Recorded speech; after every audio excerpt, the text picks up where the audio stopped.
ready to record some guitar. I wonder if Eli's around. I think I need some advice here. Hello. Hey, how's it going? What's up, buddy? I'm about to record some guitar to send you some files. I don't know which plug-in to use for my amp. So do you think I should use the Fender 55 Tweed Deluxe or the Marshall Plexi? I mean, they're both great. Whichever one you like. Ooh, you know what? What about the Marshall Bluesbreaker? Also good. What about the Marshall JMP? Probably. What about the Sur SE100? What about the Ampeg SVT? Well, that's a bass amp. What about the Diesel VH4? Sure. What about the Friedman Buxom Betty? Sure. What about a Fuchs Train? Sure. What about the Engel Savage 100? Okay, I'm not going to listen anymore, but choose one. What about the Kabluin Kataka? What about the Fuzzy Muzzy? What about an Ampeg Lo Shuffolo? Ooh, I've got it. This is the best one. Okay. I've made my decision. I'm gonna go for something called the Default. I think it's French. Maybe the T is the Default.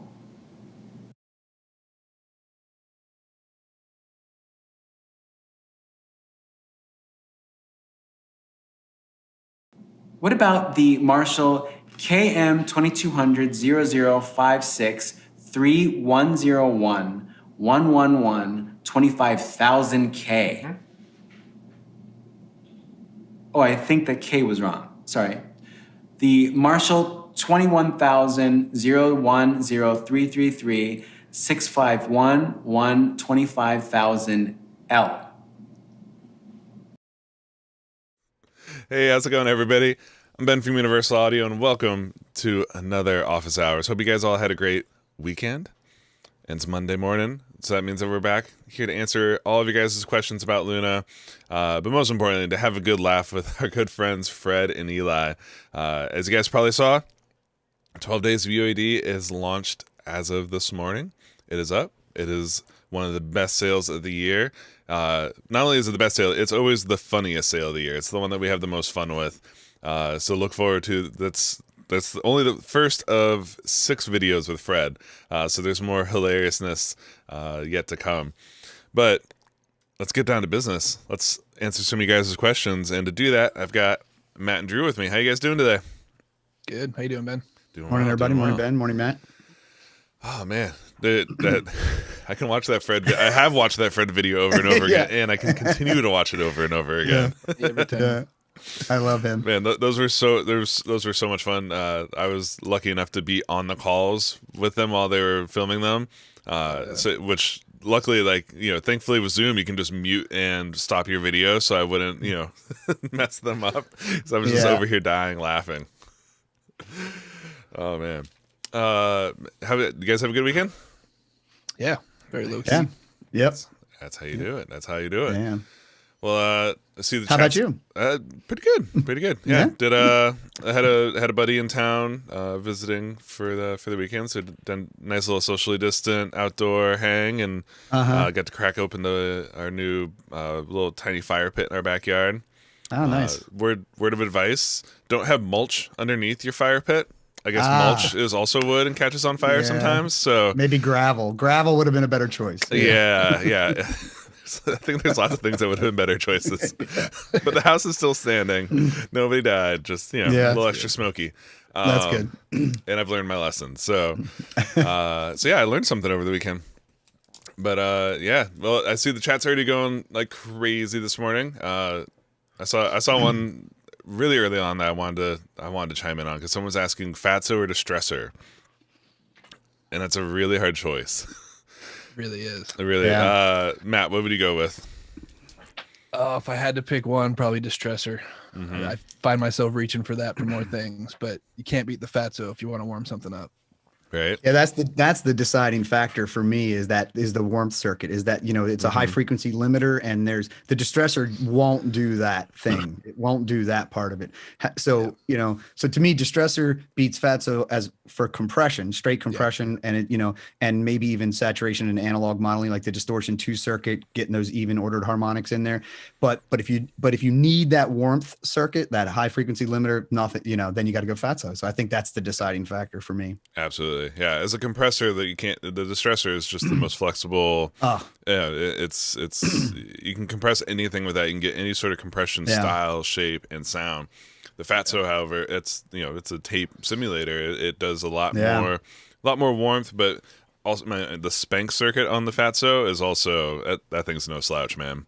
yeah, for sure. Well, and the cool thing too, some people may or may not know this, in UAD, there's 2 versions of the Fatso. There's the Fatso Junior, which we're all used to seeing, the 1U. Then there's the senior version, which apparently, as I understand it, is the version Dave kind of always wishes he could have made, but just had so many controls that he couldn't fit on the panel. So some people have had theirs modded, I think, to do some of these functions, but essentially it's all the mods that you could do to a Fatso. It's like high-pass filter, setting the threshold differently, like some really cool stuff in the Fatso senior version that every once in a while I'll reach for that one as well. Yeah, there's that transformer knob. It's got all kinds of color in there too. Mm-hmm. Yeah.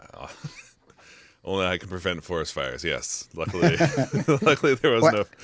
And Ben, David on Facebook said what I thought was going to happen when you ran the Fred video. People thought Fred took over office hours. Yeah, I wish. That would be funny. That would be really funny. I mean, speaking of taking over office hours, we've got some special guests coming up here soon on office hours, which I'm really excited about. So yeah, we're getting close to the end of the year, so we've only got a few shows left. I think unless anything major comes up, we're going to take the Thanksgiving week off next week. And then we're back for, I think, 2 or 3 more shows, and then taking off for the holidays.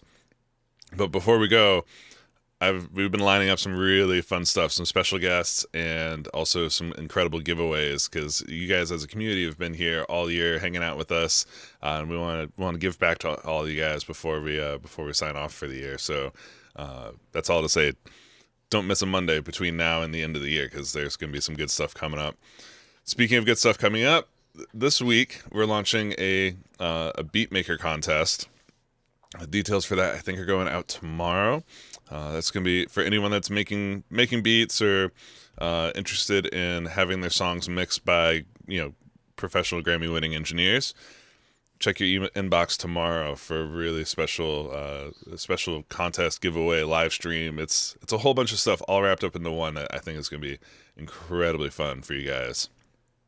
And last thing that's coming up this week is we've got a show on Wednesday with Greaves. He's been on the show previously, as you guys may remember.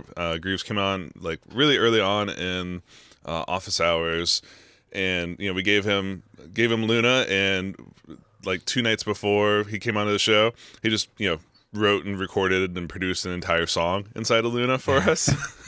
And we were all just blown away. And it was such a cool song, really cool production. Of course, it's all done in Luna. Yeah. So we took it to the next step. He finished the track, sent it to me. I mixed it, and now we're going to have a Luna session for you guys to be able to download of that song. It was just released so it's on Spotify right now. If you go to Greaves on Spotify, you'll see the song Saturation. So yeah, he's coming on Wednesday. We're launching the Luna session. Going to break down the mix, kind of talk about the rest of the process, and share that with you guys. So yeah, man, there's just a lot of stuff going on. We're doing as much as we can to give back to you guys here for the end of the year, on top of obviously the 12 days of UAD sale, which is going on right now. So with all that, any good questions as I've been did we ever get a Ben bobblehead? Not yet, but maybe. Maybe. You never know. How do we get a pre-count in Luna? So for the moment, Francois, the way to get a pre-count is to leave yourself a bar or 2 of space, and then use the pre-roll function to get a pre-count in. But that feedback is well heard, and the developers are figuring out how to do that for you guys as well. Oh yeah, Drew already answered it in the chat. See, I should keep on scrolling. I'll keep on That's okay. scrolling. That's all right. I Any figured it's update- good to see it in print and and to address it directly. So Yeah. Brian's asking an update on the Lewis Cato session. That one is also still in progress. I heard back. Fab's been a busy man, but he has almost finished the mix for it, and then we're gonna do the same sort of thing. Have him come on, do a little release show with us here sometime, I believe in December. Yeah. All right. Use pre-roll. You guys need killers. So Victor's testing out the Fatso right now on some vocals. So yeah, check out that warmth circuit. Oh, if you're doing it on our vocals, if it sounds like he's on our running, he's vocals. running us through Oh. a virtual channel is what I think is going on here. Yeah, yeah. Let's trigger that warmth circuit. Buy a Luna shirt. Well, Daniel's asking about getting a Luna shirt. Hang tight. Don't miss a show. I got you, buddy. I got you. Maybe check again. All right. Completed this. All right, I'm trying to scroll back through Robert's thing here, talking about he disabled ATR for testing. There's still a good amount of hiss and bleed. Here we go. Boys, what am I doing wrong? I have a decent amount of hiss even during pause playback. What's the best way to keep it at bay? All right, so Robert, so if it's during pause playback, I mean, often hiss is kind of that's some plugins offer noise as part of their model, right? So check, as far as I know from the UAD catalog, all the Studer and the ATR, which other does Oxide have hiss or noise? I think it doesn't, right? The I don't think it Oxide does. plugin does have a noise circuit. Not sure about the extension. Yeah, nothing in the extension, just the plugin. Yeah. And then, there's lots of third-party plugins that do the same thing. A lot of the ways that they, kind of give you some of that analog sound is they add some noise and some of that in it. With the Studer and with all the UAD ones, as far as I know, there is always a box in there. You can go in and turn off the noise. Anything else you can think of, Matt, that would be generating hiss? Go through and check if you have any record enabled tracks, see if the noise is coming in from one of your inputs. If you have like a mic plugged in that's open that you're not aware of, could be picking up some room noise or something like that. Mm-hmm. But yeah, definitely. And the plugins, if you have like RC20 or, a more creative effect that has a lot of noise effects in it, that would be definitely something to check. Nice. I see Bright Smart saying he followed our office hours MIDI clock guide to the letter, got connection going from Ableton into Luna, but he has a serious buzz, like a polarity issue. So I mean, if you're using the virtual channel connection, that seems very strange to get a buzz going on. Would it? I wonder. Is there It sounds any like way? you're talking about. Is that like the analog ins from an external processor, right? Are we talking the analog buzz on the analog inputs? Is that I don't what- is that know. what we're saying? Yeah, Bright Smart. He's got a Korg Prologue running through a CalDigit multiport. Yeah. So Bright Smart, are you running? A little tough to tell from your question there if you're running some analog inputs on that or if you're using virtual connections to create that. So hit us up in the chat. Let us know your settings here. Bo is asking, he's saying when he's in ARM mode, he has to take the fader down to get the right input volume. This is something, we've seen a fair bit where people are, when you record enable a track with ARM mode on, that track is disconnected from any routing that is post fader and is sent directly to the monitor out and to the cues. So what that likely means is that in a subsequent bus, you're pulling down the signal so that when you arm the track, it bypasses the pull down that other bus does, and therefore you get that level jump. So that's usually a gain staging thing, right? Like typically you'd like to have it so that your that volume is not going to change that much. So I would look at that. Maybe you're putting a lot of signal into the buses and then having to pull them down in the buses, and maybe just sort of readjust things slowly to kind of counter that, Yeah. And that was another thing for Robert, who's investigating some hiss issues in his session. I see someone also mentioned this as well, but yeah, you kind of basically, Victor, I think he was saying, you got to strip back your session. So I run into this a lot of times. If I'm like, an hour or two into a mix and I'm like, where's all that noise coming from? I'll just select all my tracks, hit mute, make sure it goes away. Make sure it's not like, not my monitor section or something weird on my rig that's causing the noise. Once that's confirmed, then I just go track by track, kind of unmuting stuff until the noise reappears. And something that always makes noise way more apparent, at least in my mix sessions, is running parallel drum compressors. So like, especially if you're combining some like Studer tape on your drum tracks and you're running into 2 or 3 parallel drum buses and 1 or 2 of them maybe are cranked up a lot and maybe adding a lot of distort. Yeah, that's where at least for me, I always find a lot of noise in my sessions. But yeah, just being thorough, kind of muting all your tracks and then finding what is actually causing the source of your noise. It takes like 5 minutes tops to Sherlock your session and find it. Sherlock your session. I like that. Saw a question here from George asking what monitor headphones do you guys recommend? I watched the trailer on the Neve Dynamics collection and I couldn't hear the difference in my Bose headphones. Headphones will make a bit of a difference for that sort of stuff, right? Like having something that's a little bit more transparent. Bose are fantastic, comfortable, great. They make music sound really nice and fun, but they are they're very hyped in some senses, right? Like there's a lot of top, a lot of bottom.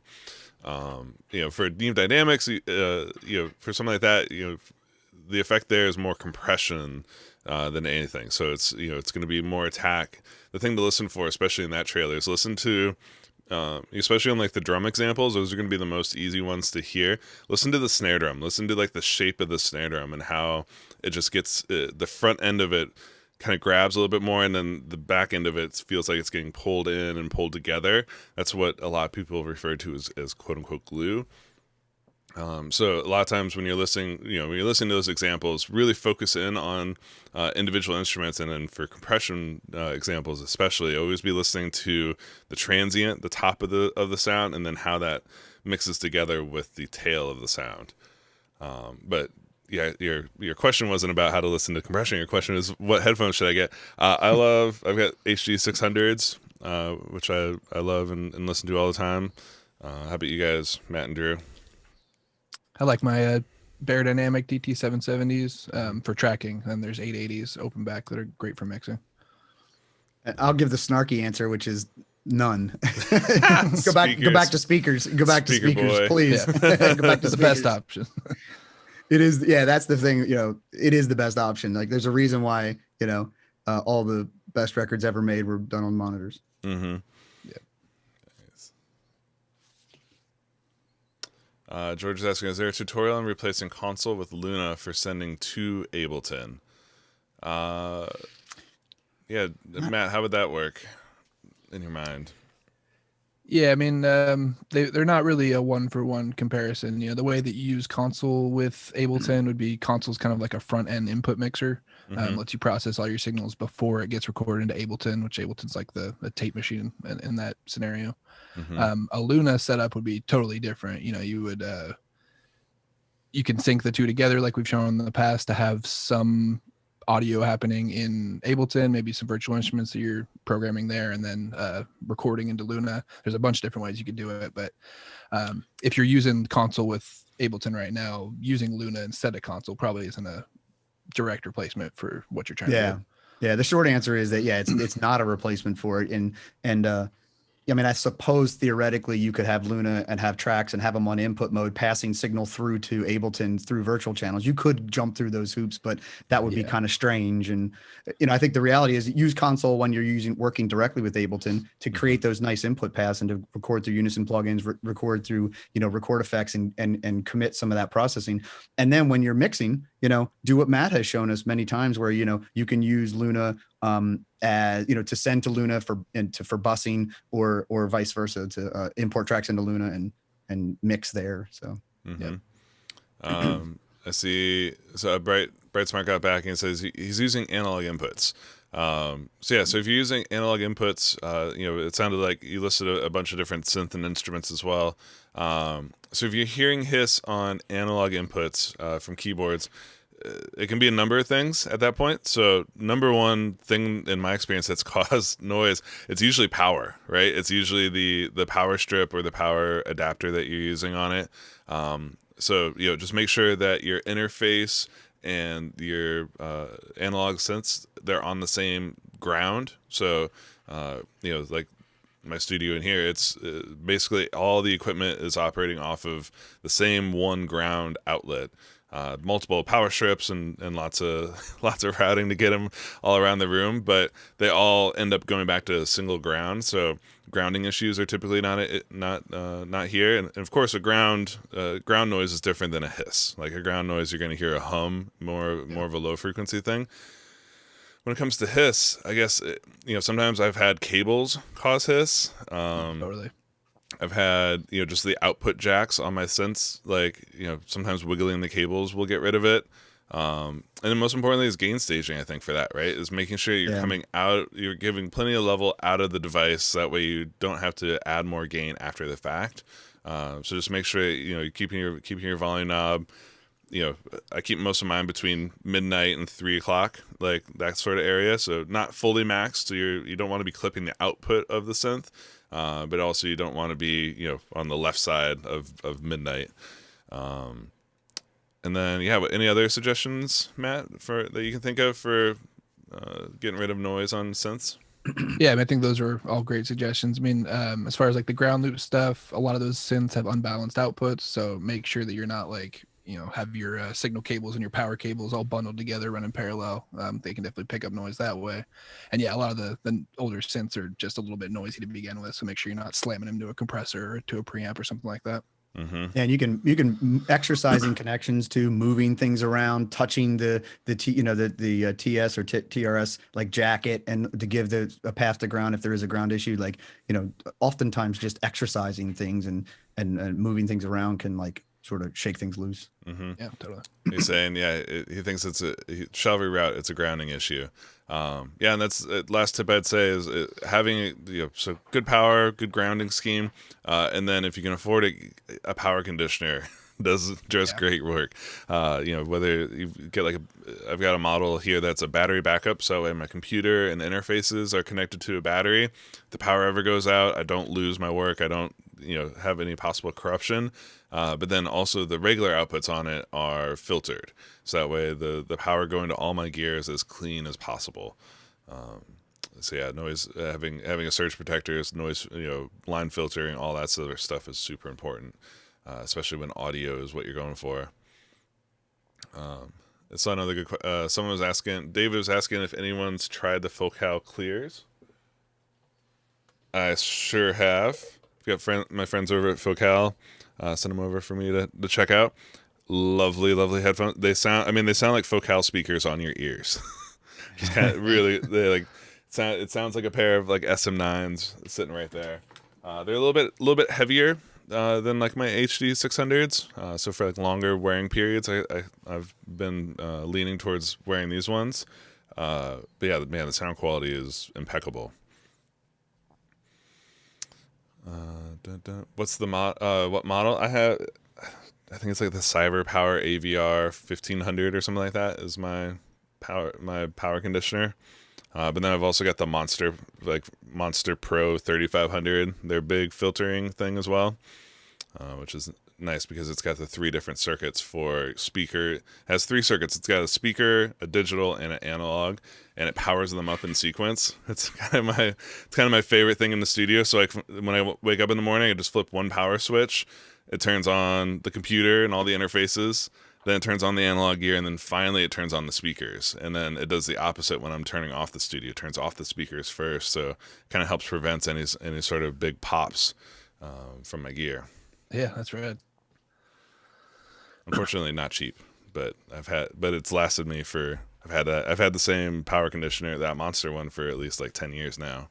Yeah, when you have as much gear as you do, Ben, you got to invest in a good power situation. Yeah, definitely do. Nice. Would I try mixing on the Focals? I have been mixing on the Focals. Yeah. Living in an apartment for so long, I learned how to mix on headphones really well. I know Drew vehemently disagrees with me. Well, no. But I'm very, very comfortable with headphone mixing and mastering, and rely on them a lot to, it just cuts out the room. It cuts out the influence of the space that you're in, and really feeds it right to you, which can be something you really got to get used to, especially for panning and depth. In terms of being able to make frequency decisions, I feel like they're definitely very equal to a great set of speakers. But learning how to pan and create depth in your mixes via headphones, and especially nailing your center, right? Like that's always the hardest thing in headphones is nailing your like how loud should my vocal be? Should it be like super? That's where you really need to go back and forth between headphones and monitors, but. Yeah, that's why I have the Focals hooked up right next to me here. Is I've been mixing between these ones and those ones, kind of going back and forth, trying to see if I can hear the difference. Well, and to be clear, I wouldn't say I disagree with you, Ben. And what you're saying is 100% true. Is the learning, like that's what so many people don't do. So many people don't learn whatever their monitors are, learn their room, learn the headphones. It is an acclimation period, an adjustment period, and a lot of people do a lot of things to their room and think that the room is to blame. And then one of the things I typically tell people is I said, okay, listen to your favorite record in your room on your monitors. Does it sound good? And it's like, yeah, it sounds great. I'm like, okay, you can do that. Mm-hmm. You can do that if you just take the time to learn that room, learn the speakers, learn how they react. So, and you got to get some cross pollination going on where you listen to reference material in your room, on your headphones, on your monitors, and learn how they react. And then when you mix on it, I always tell people for every hour of working, you should do 10 minutes of reference material, 40 minutes of work, 10 minutes of break, and then start over again. So every hour you start the hour with listening to some reference material, get you inspired, it trains your brain, trains your ears, helps you learn your room, helps you learn your monitors. So it's that, man, that's so important. It's critical listening, right? It's like, listening, turning your ears on and really thinking about what you're listening to and analyzing what it is that you like about it, right? It's like what you put on your favorite records, or you put on the reference records that the artist sends you, and you have to dive deep into what you're hearing and pull out because music is such a combination of things. It's not just frequencies, it's not just panning, it's not just reverbs, it's not just it's not any one of these things on their own. It's a big mixing pot of all these things together that create the records that we all love to listen to. And you can't, if you're not listening to records as you're in the process of doing this, you're kind of just flying blind a little bit. Yep. Yeah, for real. For sure. That's some Jedi level philosophy there, Drew. Agreed. Fully agree. Nice. All right. Let's see. I'm scrolling back through, see if there's any question. We did have a couple of things here for you guys to show you guys. So obviously last week was a big week. We had a bunch of shows, a lot of really fun shows, man. Like it was really cool. Hang out with Charlie and Darren on Thursday. That one was so good. That one was so good. It was so cool. Like those guys, so inspiring to see how they're making music together and see how Luna's part of that. And then the fact that we got to witness a bunch of that happening live was, I was definitely enjoying myself on this side. But then of course got to hang out with Damian Taylor, who made the music for the Neve Dynamics commercial. And we also got to hang out with Jeff Balding, who mixed a couple of songs for us to show off the API summing. So API summing, Neve Dynamics, but that wasn't all, right? There was actually a couple other things that maybe flew. They were in the release notes. I think they're up on the download page as well. But some of you guys may have missed. There was an update to the 1176 collection last week. Yeah. I maybe brought it up once in a show, but let me pull this up for you guys to see, because I'm pretty stoked about these new changes. So the 1176 collection is, I'm just gonna pull them all up here in a session so you guys can see. As you notice, when you type in 1176 here in Luna, there are 5 versions of 1176. Some people may think, why would anyone need 5 versions of an 1176? Because you do. Because they all sound different. They all do different. They all do things slightly differently. So these 3 comprise of the 1176 collection. So you guys might be wondering, what are those other 2? What's the Legacy LN and what's the Legacy SE? So I'll tell you guys about those as well. There we go. All right. 1, 2, 3, 4. Wow, they almost all fit on my screen. All right, so it's from top to bottom.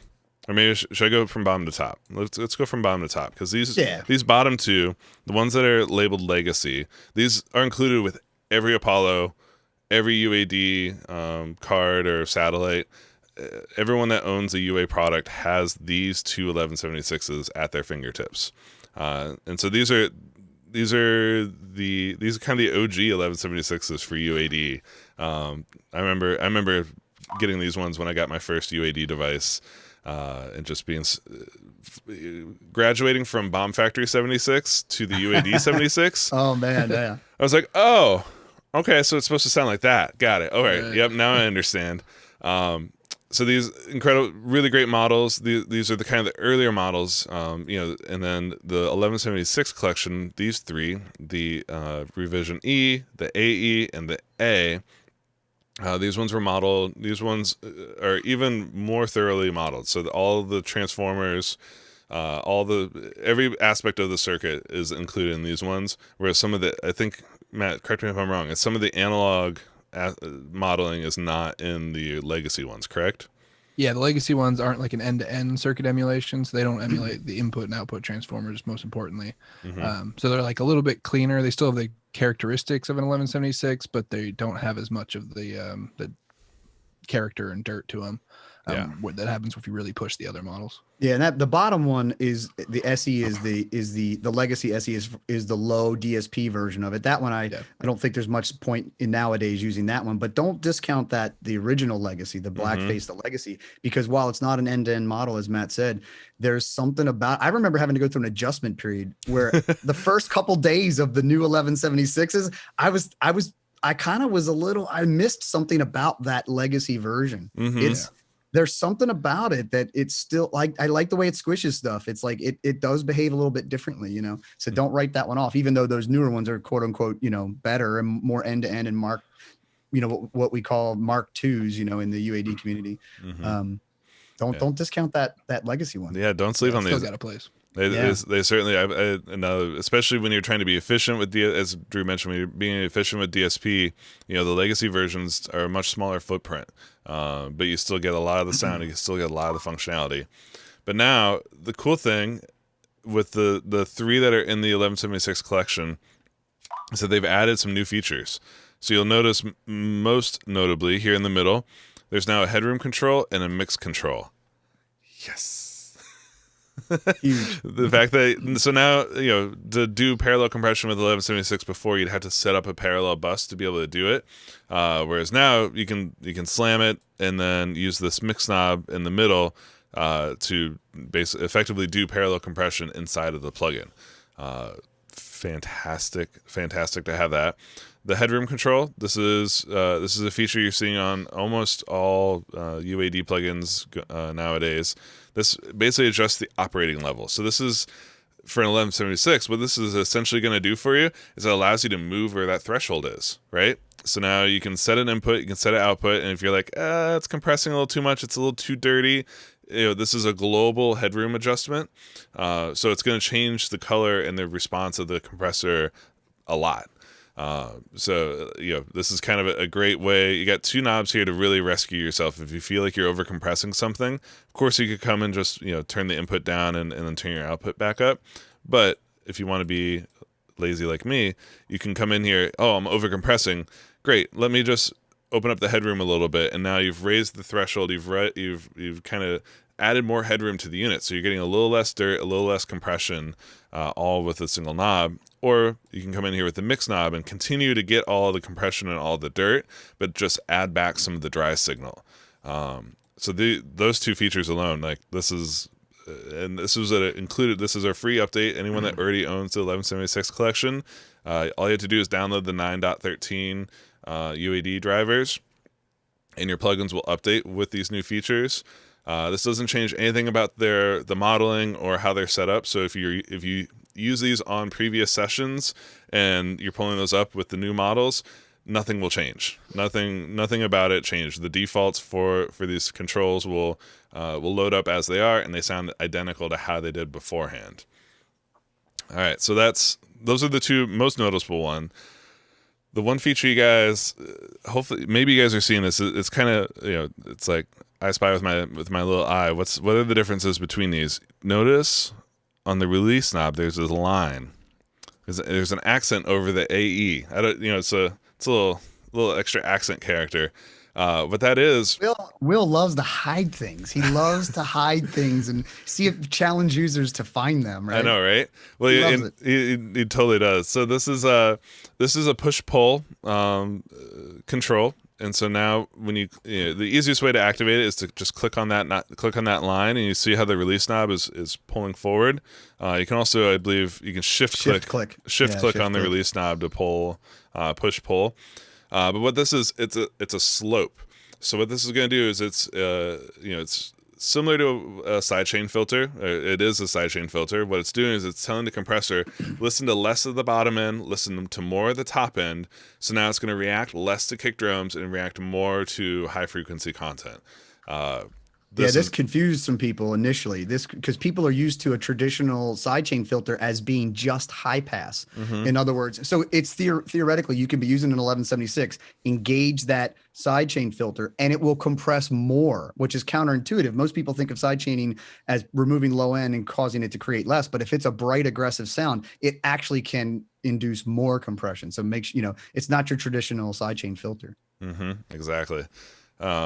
So yet another really, really helpful, really handy utility, especially for doing drums, right? If you want the kick drum to kind of influence the compressor a little bit less, just hit the line, pull the knob out, and now the compressor is going to be a little more lenient with how it treats the low end of your mix.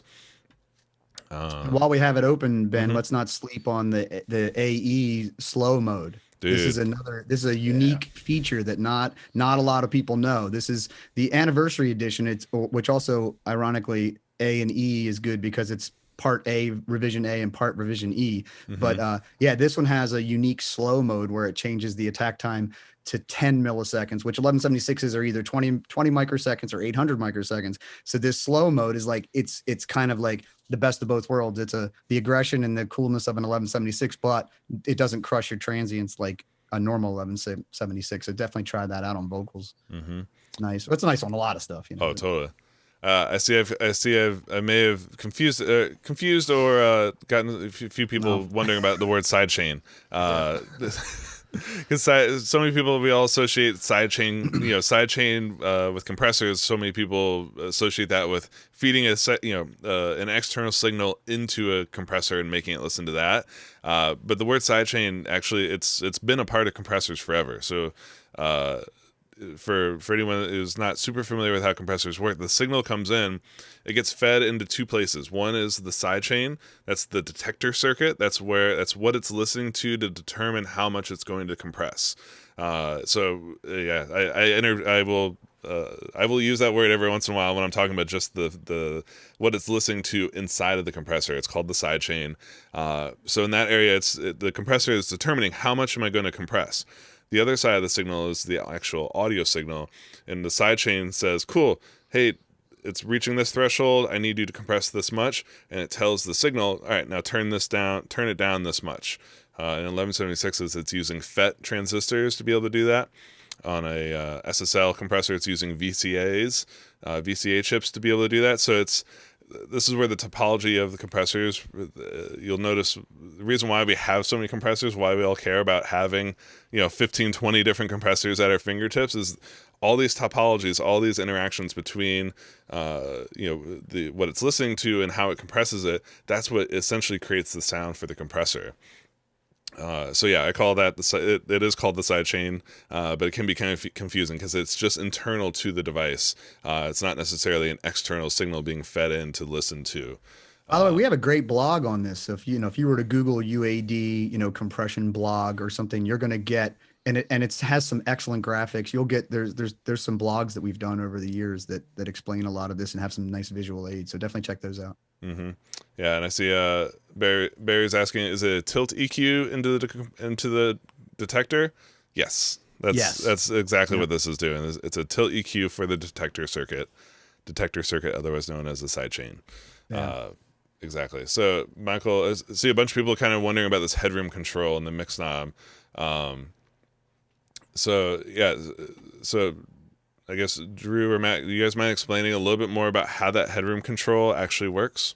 Yeah, I mean it's quite simple. I think Will was on last week and mentioned how it literally it's a reciprocal gain feature that is outside the model. So it's pure digital gain, and it doesn't actually impact the modeling itself. It impacts the amount of signal that goes into the model. But think of it as this. And I've actually seen some people that use this plugin, but think of it as a plugin that you place before the compressor and another plugin that you replace after it that allows you to turn up or down the input and then add or subtract reciprocal gain on the return in order to, sort of change how hard you're hitting the model. So in the case of an 1176, like the Rev A, you'll see the Rev A right now, the factory default has that input down really low. This allows you to use the headroom screw to leave the default alone and then just drive more into it or drive less into it. So I don't, Matt, maybe you want to take a stab, and maybe between the three of us, we'll hit on something, nice.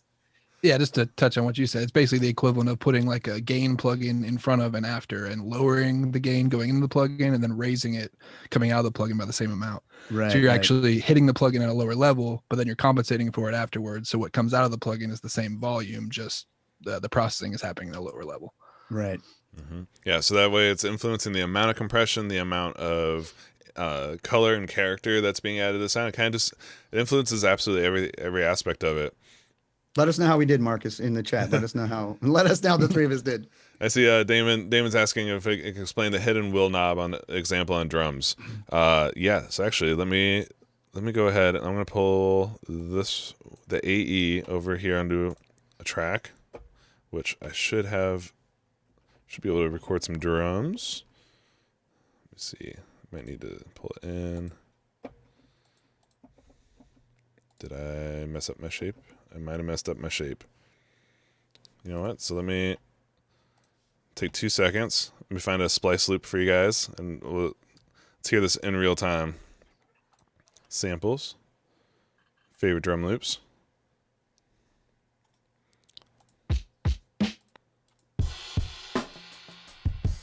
There we go. That's got a little bit of everything in it. So let's go ahead and close all of these up. Drag my AE over here to this drum loop. Send this to the queue so I can hear it as well. And boom. All right, we are now compressing with the best. All right, so here we get by default here, headroom in the normal position, mix in the normal position. My favorite, going to the slow position, fast release. And let's try like an 8-1. So this should be, I'm gonna make this sound a little nasty.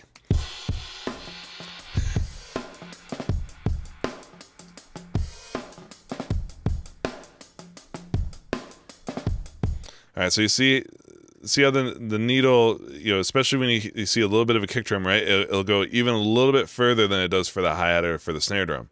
Now when I click on the little line here, sorry, I might have already had the line on. So when you shift click on the release knob or click on the the slope line here, it pulls up. So in the up position, that means it's listening to less of the low frequencies. When it's down, now it's listening to more. So I may have accidentally already had it up. So let's hear what this sounds like now with it down. This is in the normal mode.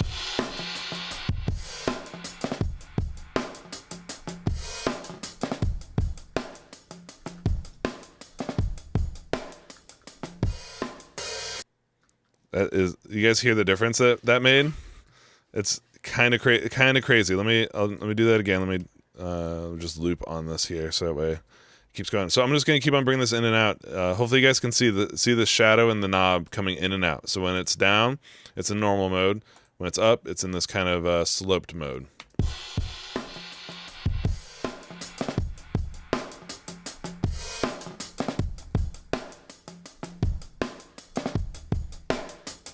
Dude, the way it pumps, it's so totally different. Totally different. So it's crazy. A hi-hat is triggering compression in this case. That's what I hear too. The snare and the hi-hat are now pushing it just as much as the kick drum is. Yeah. Whereas where it's in the normal mode, you hear the kick drum's doing like half the action, right? Yeah.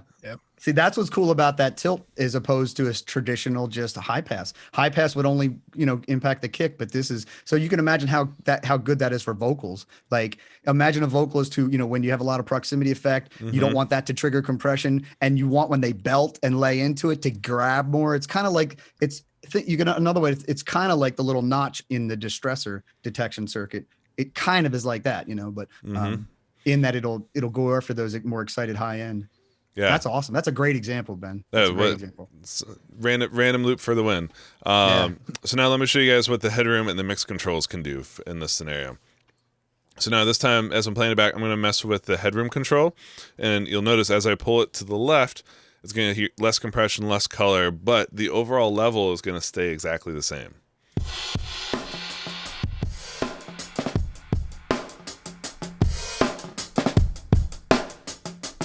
I guess the apparent level goes up. But yeah, it does you a get the little idea. bit, yeah. Less compression, less color. And of course, this works the opposite way. Squash now. Super squash. But in practice, I find myself kind of using this as my I need a little bit less, or I need a little bit more. And as you can hear, especially in those, kind of the moderate ranges, it kind of holds your level in the same spot. But obviously, this is a compressor; it's a dynamic utility, right? So the level's gonna change a little bit as you're messing. And you're with not that. going you just went from one extreme to the other, and you're typically not going to do that. But Yeah. By the way, Headroom's like the fine tune knob. You dial in the input and output, and sprinkle it on top. And some I know we're showing the 1176 now, but make sure you do this on the Fairchild, the Mark II Fairchild. Yeah. The Mark II Fairchild. My preset is the Headroom knob jacked because it's it makes that plugin. I mean, that plugin, it turns that plugin to me into it's like a variable mu compressor and a Pultec. The tonality that comes out of that Fairchild is insane for me with the Headroom knob pegged. Well, totally. And of course, part of the 9.13 update was the 33609 plugin got a similar treatment, right? So same sort of thing. You've got Headroom control here. You've got wet dry. And then instead of a tilt circuit, it has a sidechain filter. So this is just going to filter out low end so it influences the compressor less. And by the way, for those of you that are wondering, the output knobs that are also in that new area, those are the same knobs that used to be in the GUI, but they never were actually on the real units. So that's not new. They just got moved from the GUI down into that bar in order to make the GUI more realistic with the actual unit, just so you know. Yeah, those knobs used to be up in the GUI and they just got moved. That makes a lot of sense. Yeah. And so, the last new functionality on the 1176 and also on the 3369 is that mix knob. So, again, if you're being very mean and rude to your drums like I am here, this allows you to open up and blend back in some of the dry signal. It's so good. So this is fully dry. Fully wet. Goldilocks, right there. Just right. Tightens it all up. It does, right? And just so people know, if you can choose to either click and drag like with the mouse like Ben is, or you can click the plus and the minus to increment, or click the mix to go instant 50-50. So so that way, if you're looking for stuff that's more specific, like hitting actual notches, you can click on the GUI and then clicking mix is 50-50 right on the nose. Dude, that's another Will Shank special right there. Yep. Will, I got to follow all of Will's little things just so otherwise you'll miss them. So then, and just for reference too, as we talked about, so the slow mode, so you notice the attack knob, but normally when you're operating it, right, you rotate it around 7 to 1, you're like, dude, how do I want slow.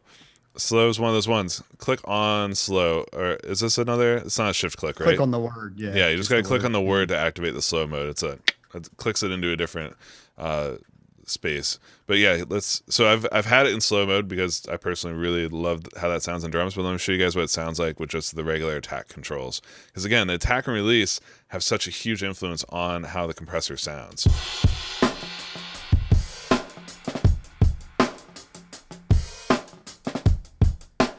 Sorry, I'm gonna go back to full wet. We were half and half there. So this is now more release. You can hear it's holding the compression for longer. When I go to 7, you're going to hear more pumping. It's going to recover faster. So release is really for me on drums, release is one of the most important ones to get right. Like, and by right, I mean, I typically leave it right at 7 almost all the time. Every once in a while, I'll creep it back a little bit if I want to give it a little bit more space. But here, now listen to what the attack does. This is on the fastest attack. I'm going to slow that down. Listen to the attack of the drums.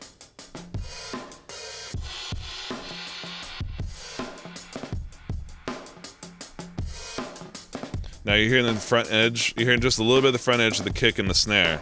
Now check out when I hit the slow. Lets them all through. It lets all of the transients through. So this is, yeah, the 7 to 1. This is kind of what you're used to getting out of 1176. Again, my default settings for drums are always going to 1 on attack, 7 on the release. But with the AE, you can go to slow mode and just get even more. You get more time between when a transient hits and when it starts compressing. It gives drums just that much more knock, that much more punch and power. So that combined with being able to come in here with the mix, you may find yourself actually wanting to make it more compressed, get less of that transient coming through, and then using the mix knob to now let the transients back. This is what that sounds like. Super compressed, kind of disgusting. It's actually lost a lot of power, but now bring this in. There, I'm getting the best of both worlds. I personally think that's why parallel compression has become so prominent nowadays. Like, I mean, traditionally, parallel compression was something you didn't, people did it on consoles. People called it New York style compression, and people do it on consoles, have been doing it on consoles for decades. But it's taken on extra prominence because it does take some of the guesswork out of that attack and release. Like, so it makes it more a little bit more foolproof by being able to do what you just did there, Ben. Absolutely. I can tell you the amount that I love this slow functionality. All like my clone DIY 1176s, I modded all of them to have that slower attack, and they all just live. That's the setting they all live on. Nice. So that's the 913 update. Oh wait, I'm forgetting another one. There's one other update in the 913. Let me make a stereo audio track because this one kind of flew under the radar as well. Townsend Labs Sphere was updated. Yeah. So Drew, you may know a little bit more about this. I think they had a live stream last week, kind of covering the new changes. What all happened in this update? Yeah, the big thing is, you'll notice the primary things were that they cleaned up the GUI a little bit. So you'll notice that the default loading, they've pulled some of the parameters and just sort of cleaned up that to make it a little bit more user friendly. There's two big things. One would be that there are 4 new mic models, primarily aimed at the voiceover market, but there is another 87, the modern 87 is new, and then there's an RE20, and I can't remember another one, but you can check it out in the release notes. So there were 4 new mic models. Slightly updated GUI. Yeah, there's one of the other ones. The updated GUI, and then the big story is in the bottom left hand corner, which is the ISO sphere. So this is a really interesting thing because, last year Chris did a blog talking about how to use the sphere for off-axis correction. In other words, how to utilize that rear-facing capsule to compensate for things like a small vocal booth or to compensate for reflection filters. So with 1.5, he kind of took that to the next level and actually went ahead and analyzed the impact that reflection filters have on the modeling and is applying compensation for it. So I don't have a reflection filter, but I use what you're looking at right there, Ben, the vocal booth setting.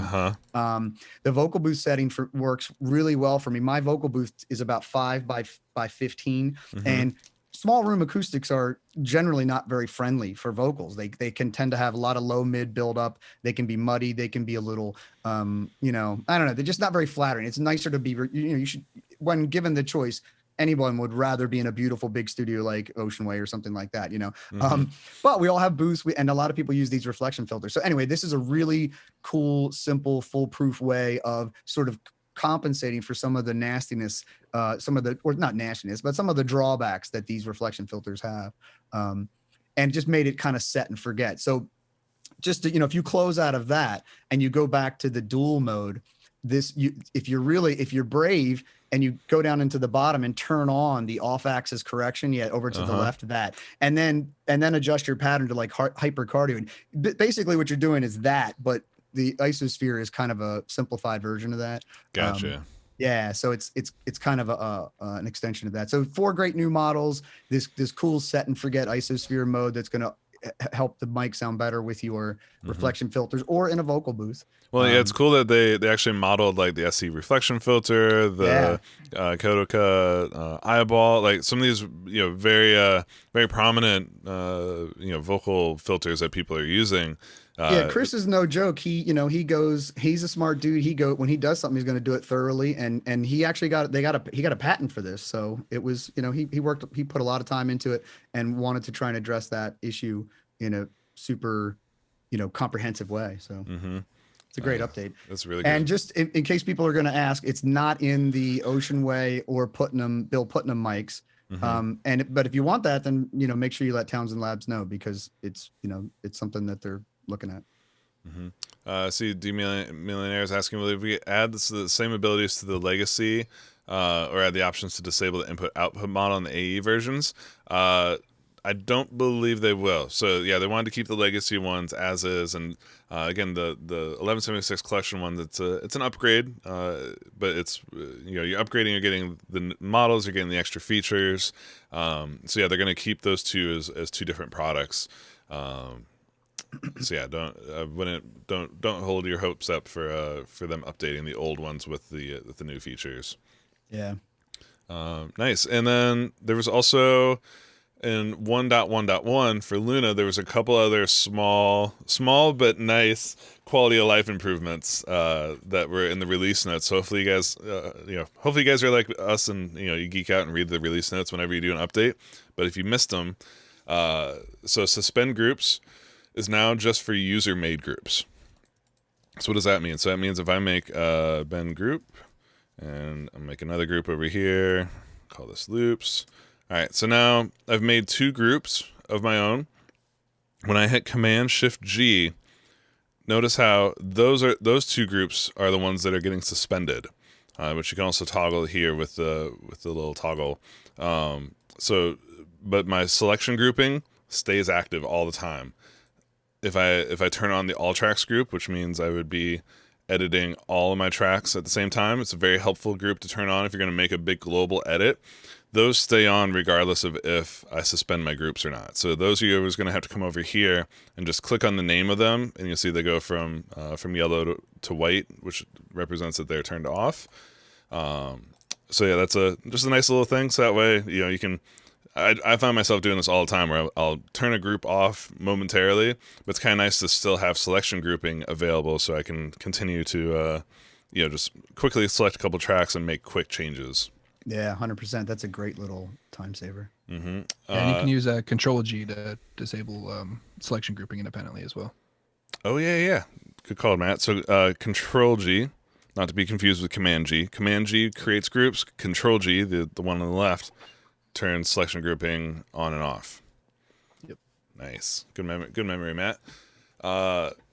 And so escape key behavior also was tweaked a little bit. Do you guys remember exactly what they changed about that?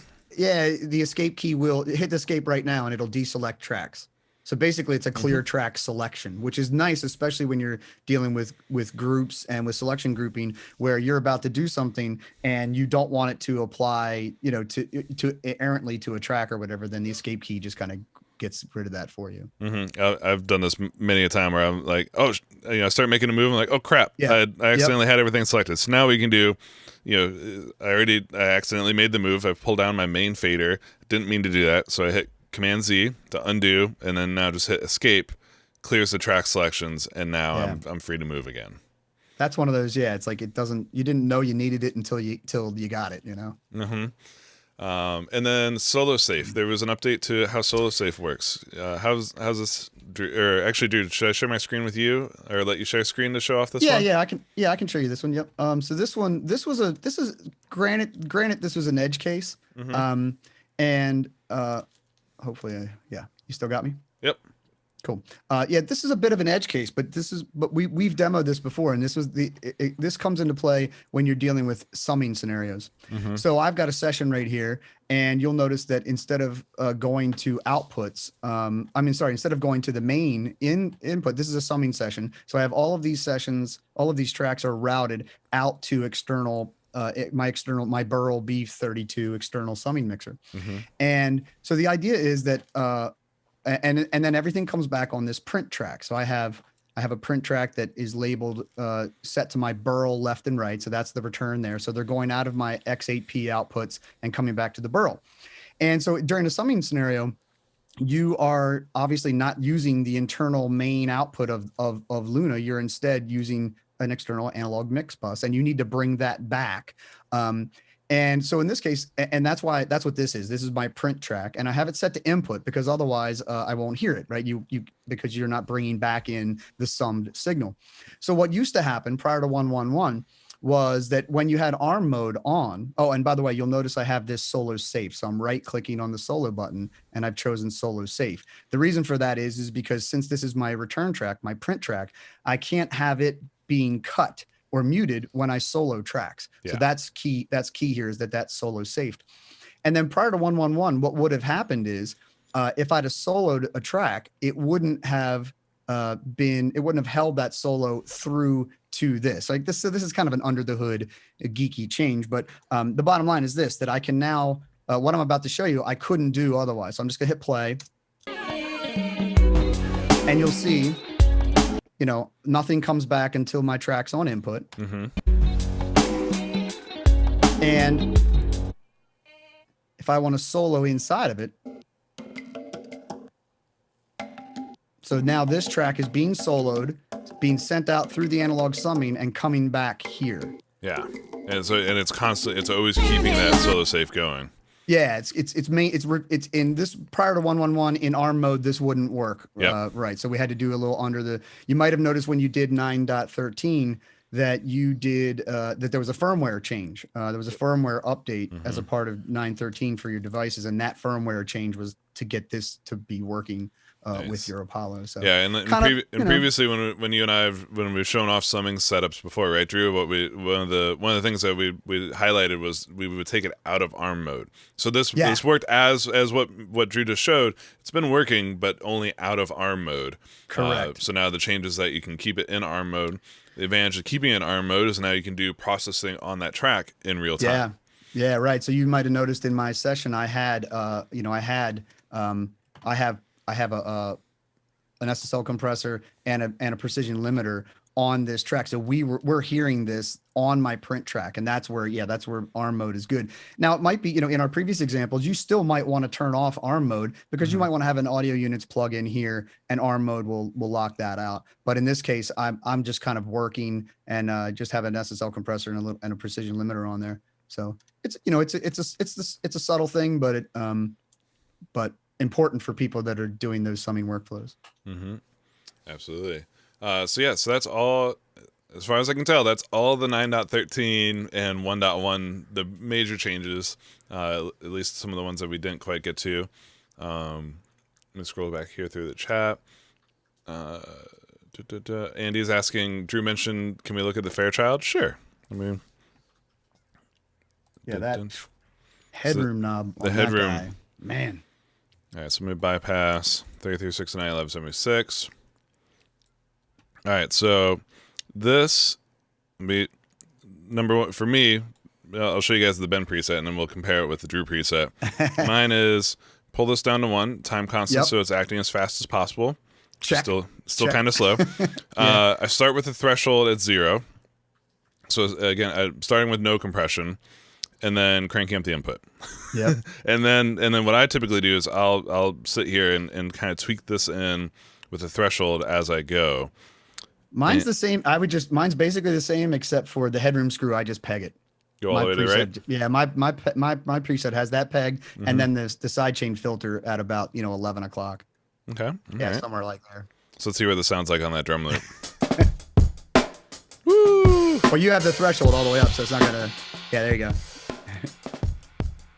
And let's see where that sounds like pulling the headroom back.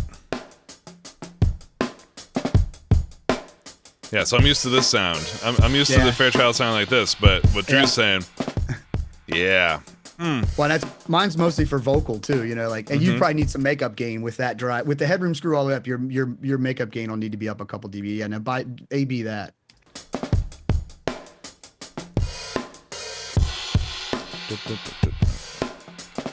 I'm blind. There it is. Woo. And then again, just come in here with a little bit of the mix knob. Add back a little bit of the dry. It brings back that punch and that knock. And dude, that all right. And don't forget on the Fairchild that you have the lat vert, which that's the lateral vertical. This is an old mastering compressor. So mid side, another way of saying mid side is lat vert, because in a disc cutting lathe, the mid information is the vertical movement, and then the side information is the lateral movement. That's how the stylus moves. So lat vert is the same as mid side. So definitely check that out, and you'll get and if you do that and unlink the side chain, you can get differing compressions for the middle information and versus the side. Yeah, check this out, guys. This is gonna be wild. You're gonna see this meter freaking out. You're gonna see this meter kind of doing a little something. Yeah. Yeah. Yeah. Let me just a little less clipped. There it is. Yeah. And if you unlink the controls, then you can adjust them separately.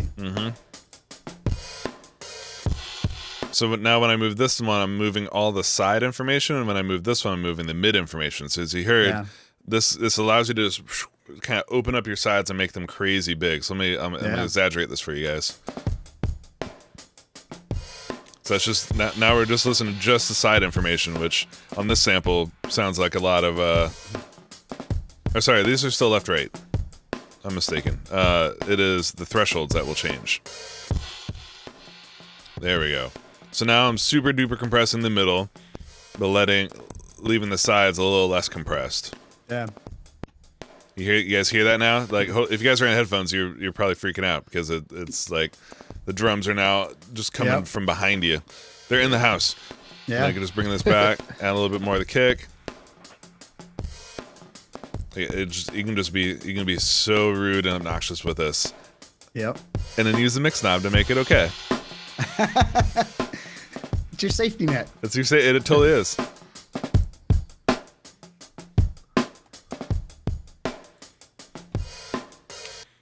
Such a cool sound, man. Yeah, Fairchild. There's a lot going on there, and then you didn't even touch on, Ben, down at the bottom right hand corner is those like the sort of the tone controls that change the shape of the signal in the detection circuit. I think is those guys down there. Yeah, these ones. So yeah, these will you can kind of get a sense of what they're doing, but it kind of changes almost like the knee. I think, right? Yeah. Nice. Well, and of course, if you want to know, go down. Everybody remember the little question mark in the bottom right hand corner. There's so much information in those manuals that Will does. Do not sleep on the manual. Yeah, don't sleep on the manual. It's the amazing. amount. Full disclosure, we're near the end of the show. We got a lot of people still watching.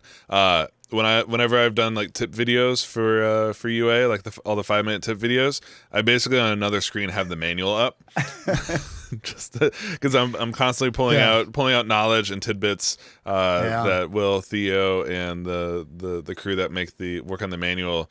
They put a lot of effort, time into making these manuals, not only like helpful for like how to use it, but also, as you can see, like background about it. Like where did these come from? Why were they made the way they were made?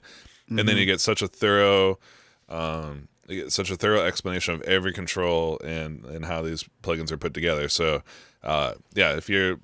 especially when you're learning a plugin, you guys are like me. Whenever you get something new, you kind of want to play with it first, and then I want to dive deep into it. Like that's my normal process. So like with the 2254, like I'll start off by just throwing on everything and trying to really absorb what it sounds like and how it works and how it makes me feel about sound, how like what sort of reactions do I get from it, when do I think it might be useful. But then I also come in here hit the question mark, open up the manual, and then get in there and start checking out, learning more about it, because there's so many cool details in here, especially around like attack release ratios or attack release times. So like speaking of that, Ben, one of the little tidbits added in the 2254 is that divide by 8 knob. Yep. You know, pulling on the pulling on that right there. If you don't read the manual, that's going to be off your radar. You know, I loved what Jeff Balding said last week, because I do the exact same thing. He said, whenever I get something new, it goes on everything for 3 weeks. You know, like every single track, and that's totally what I do. Absolutely Hilarious. Nice. All right, let's see. There are a couple of good questions I do want to hit before we sign off for the day here. I see Victor's been asking a bunch here about DSP program memory is always showing the UAD meter control panel, but the memory always stays at 0. The render IO memory, not sure how they are communicating. Matt, you want to inform us a little bit about why? Yeah, I've noticed that too. My memory meter doesn't seem to move very much. So what is that one being used for? Yeah, so I think what Victor's confused about is there's a memory meter in Luna, and then there's the MEM meter in Luna and the UAD meter. So the MEM, which is part of the DSP, PGM, MEM meter, that's all UAD resources, so it's all on the DSP. Okay. Memory is just basically like RAM in the DSP. The actual memory, the full word memory meter in Luna, is the RAM on your host computer. So those are two different things. You shouldn't expect them to show the same thing. Got it. Usually MEM in the DSP meter is always pretty low. Our plugins don't use a lot of that resource, and the DSP chips don't rely very heavily on it. Yeah, and isn't that the Matt, memory meter? My understanding of that was the memory in the UAD side is primarily about the number of controls. So the more complex the device is, like ATR 102, it has the number of parameters, right? The more parameters, the more of that program memory that they'll use on the UAD side. Is that Exactly. right? Yeah. Okay. And it is kind of a shared resource, so it's not linear. It's not like as you add more more instances of plugins, it'll just double and double and double. Certain plugins will share that resource, so it's not linear as you add more. And plugins. It explains sometimes why you have DSP. You think you have DSP available, but you can't get a plugin to load because you might not have the program memory available to load that one with that set of controls. Exactly. Well. Yeah. Nice. Yeah, it could be kind of confusing when they're using the same words for slightly different things, but yeah, it's important to know the two different banks of memory going on there. Like we used ARM, accelerated real-time monitoring, and then arming a track. Right. I didn't think that was true. Yeah. Let's see. Scrolling back through here. I have a question about how to use Neve summing when using Luna 2 from Ableton. Do you use an aux or an audio track in Luna? So the tune from Ableton, you're going to be using an audio track, right, Matt? So that's how you're going to be busting audio back in, whether you're using a physical analog loopback or you're using the virtual channels. Those are going to come in as audio tracks. Neve summing and API summing always operate on bus tracks or on your main fader. So what you can do is you can bring Ableton back in on an audio track and then route that through a bus. The important thing to know is that just like the tape extensions and the summing extensions, those are all running natively. So when you're in ARM mode, when you're in accelerated real-time monitoring, you want everything to be as low latency as possible. It's going to automatically bypass that processing. But then as soon as you record your track and you go to play it back, ARM automatically reactivates those connections, and now you're monitoring through the summing sound. Yeah. So there, what you'd want to do is you would want to go ahead and print and commit those tracks in Luna or turn off ARM mode. But I would think you'd want to, if you're doing that workflow, presumably you're done in Ableton and it's now time to do your final print. And at which point I would say you'd probably want to arm the tracks in Luna, go ahead and print your stems, and then do another final print through the summing. Once you've, and that way you've got your initial track in Ableton, you've got your stems in Luna, and then you have your final print coming out of Luna. Yeah. See, Javier was asking, hey guys, I have active projects in Luna right now. Is it okay to update to 1.1.1? Yep. From my experience, 1.1, it's been working super well. I haven't had any real bugs or crashes going on in my system. Just be sure you can't go backwards. Like you can't. That's the important note. Yeah. Yep. Once a project, once a Luna session has been opened on 1.1.1, it will not open on any previous version of Luna. Which Luna's so young and it's all positive. It's all moving forward. So I don't think that's going to happen for very many people. But just make sure you know that. James asking, will we see the Classic Effects bundle on sale before the end of the year? I would go check the store today, James. I believe almost all the UAD plugins are on sale right now. It's 12 days of UAD. So go check out the sale that's on right now. Stacy says you guys are the best. You guys are the best. You guys are hanging out with us watching this. We wouldn't be here if you guys weren't here. So you guys are the best.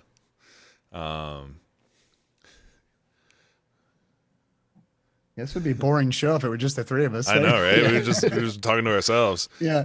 What'd you do this weekend? Yeah, exactly. Evans, can we address why some people claim to give good advice on recording or doing it live with clear bad acoustics in any other room that they are mixing? And we all have opinions about this. I've mixed in untreated rooms a lot of my life. It's totally possible. It's kind of a learn the room sort of thing. Like, you learn how the room responds. It's more difficult, I will say that. Like, it's a lot harder to get a great low end if you can't trust the low end response of your room. You're kind of constantly questioning yourself, but then you can overcome that by using headphones or checking on multiple systems. There's ways around it so that you don't have to have perfectly treated rooms to be able to work like that. There should be no barriers like that for people to create or to mix or to be successful with what they're doing. It's totally possible without a great room. I can tell you, having finally treated a home, this is actually the first home studio room I've fully treated.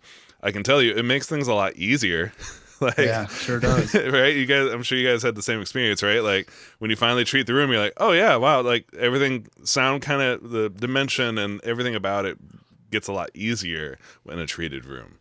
Yeah, it takes away this whole other layer of processing. Where in an untreated room, you're constantly having to process. Like, I know what I'm hearing, but I know that this much of it is the room. So you have to subtract that from what you're actually hearing. Whereas your treated room, you just focus on what you're hearing. You don't have to do the mental math of subtracting the room out of it. Mm-hmm. Absolutely. I love seeing the chat come back. No, you guys are the best. No, you're the best. No, you. Oh, you guys are great. Awesome. Well, I'm scrolling through and trying to see if there's anything else, but I think we covered almost everything. Obviously, every once in a while we're getting questions asking for new features. As always, hit the feedback button inside of Luna. Let us know what's important to you guys to be added next.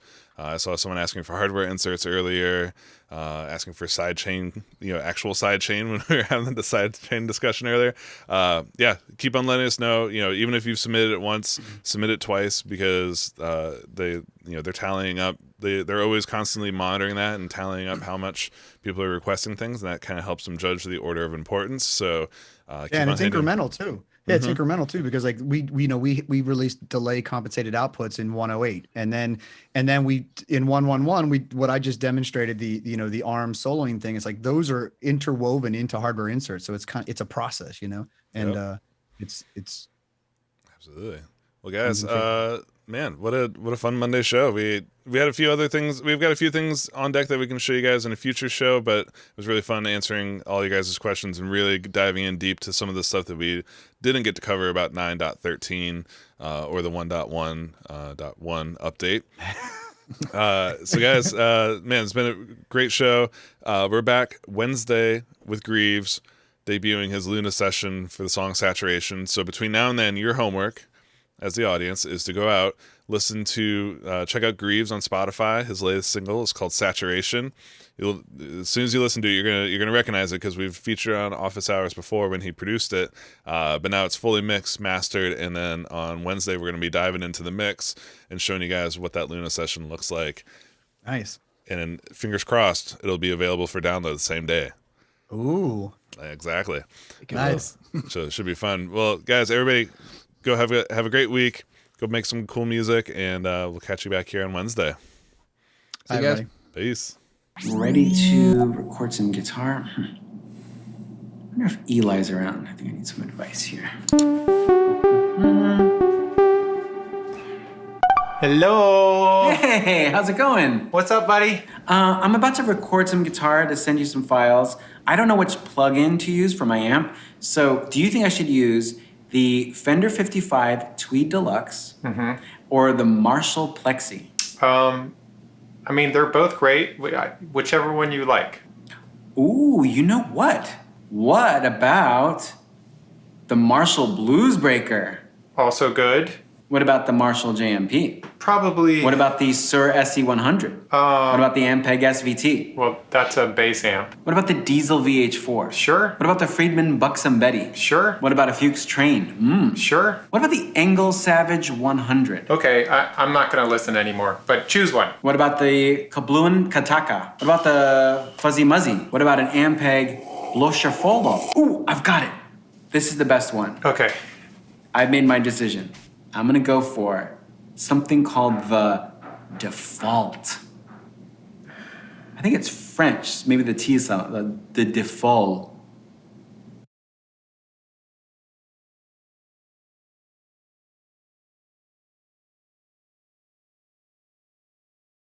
What about the Marshall KM2200 0056 3101 111 25,000K?